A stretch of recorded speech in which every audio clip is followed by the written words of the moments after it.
You know who may be in for a happy Christmas, though? Saints fans. How about this? Nice segue. Nick Underhill, New Orleans Football. I love this article he wrote yesterday. A scary thought. Saints might be the NFL's best team. The offense still hasn't fully clicked. He points out, do you realize? Underhill's believing right now. Yeah. Which, I mean, objectively makes sense.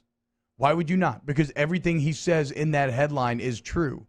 The New Orleans Saints, and I don't know why it came out that way, and this speaks to Sean Payton's. You in for the weekend? You're visiting? Yeah, I know, right?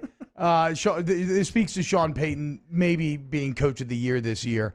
The New Orleans Saints are fifth in the NFL in scoring, okay? Mm-hmm. Fifth in the NFL in scoring. Mike Thomas and Drew Brees have played 10 quarters together. Damn. 10. Alvin Kamara is your team's leading receiver. How in the world out of those 10 are you quarters, fifth in the NFL when that is the case? Out of those 10 quarters, what are their stats together? I'm trying to remember any time I can remember. Yeah, they're not even dominant because it just even at the beginning of the season. Well, I guess no, he was very good in the first game, right, in the Tampa game, and then he got hurt, and the offense Mike Thomas gets hurt, and the offense kind of was halting since then. But it's so funny that our expectations are so high that we would describe that as halting, and yet you're fifth best in the league I know. on the only stat that matters, on scoring. So what happens when you get a fully healthy Brees back? You know what happens? Then all of a sudden you're able to take advantage of Emmanuel Sanders again, who, right, Taysom Hill, for everything he's done well, I don't think that he sees the field as much as Brees does. I think Brees is better at taking advantage of his ancillary weapons. And so it's kind of shocking to think about how good maybe this Saints team could be, and it's on both sides of the ball. So if you're like game planning for them, I just don't know how you prepare to stop them, especially because how it's lined up now, whenever Brees does get back, you figure he's going to be refreshed. He's going to be ready to go for this final push, kind of times out perfectly. You got Mike Thomas rounding the form. What was he last week? 9 catches, 110, and you didn't even notice? Like, that's how good he is, that he can just kind of have a quiet 9-1-10 night. And then again, you're having Alvin Kamara in what I think is the best season of his career. I don't know if it statistically matches up with, I think year 2, he was pretty unbelievable from a pure statistic standpoint. His rookie year, he was fantastic. And he was then too, but I just, this year, given the context, right, given no Mike Thomas forever, the where attention. Drew Brees was just checking down to him every single time, no Drew Brees forever. And yet, so to still be as good as he has been, you this could be the over these next few weeks. And again, with the addition of Emmanuel Sanders, who before Brees got hurt was really getting it together. What do you have, like 130 yards one game? Like, this could be the best offense, the best Saints offense that you've actually seen in the last few years. I guess the only maybe thing that would give you hesitation is, like, can they find that chemistry here late in the season? But I see no reason to think why they wouldn't, because they've displayed that chemistry in the past. It's just always been health or injuries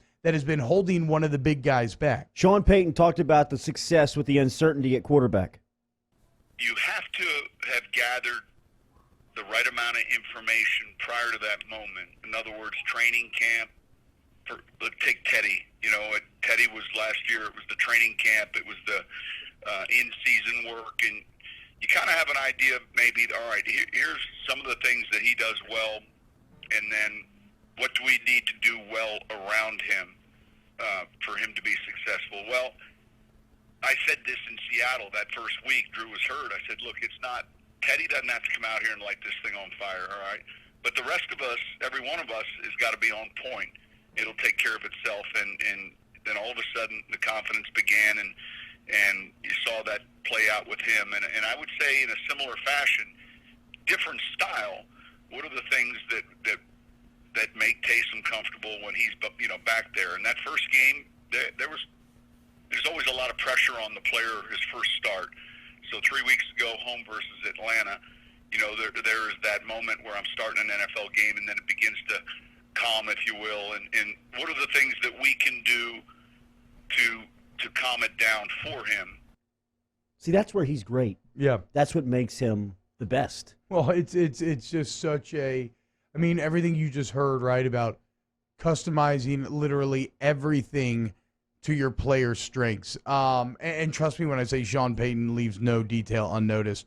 I'm still struck by Jeff Duncan's post-gamer from a few weeks ago after the Chicago game, where he was discussing with Payton about how Payton, when they were heading into the wind and like the second quarter, was calling more conservative, and then suddenly when the wind at their back, they're allowed to open it up more, which honestly, when you're at that level, sure, you can say that's simple or whatever, but it just, to us, the layman, I think it just makes you appreciate how much thought goes into every play call, because we do have a tendency to kind of oversimplify things, and Peyton's leaving no stone unturned, and it's so, from an LSU fan standpoint, it is so frustrating to hear a coach who is that good and understands the responsibility of a coach that much, and then look at what you have dealt with on the college level right now with the Pelini hire at DC, and it's just the polar opposite.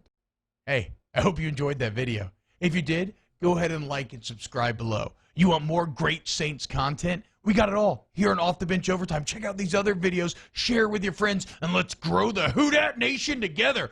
Who Dat?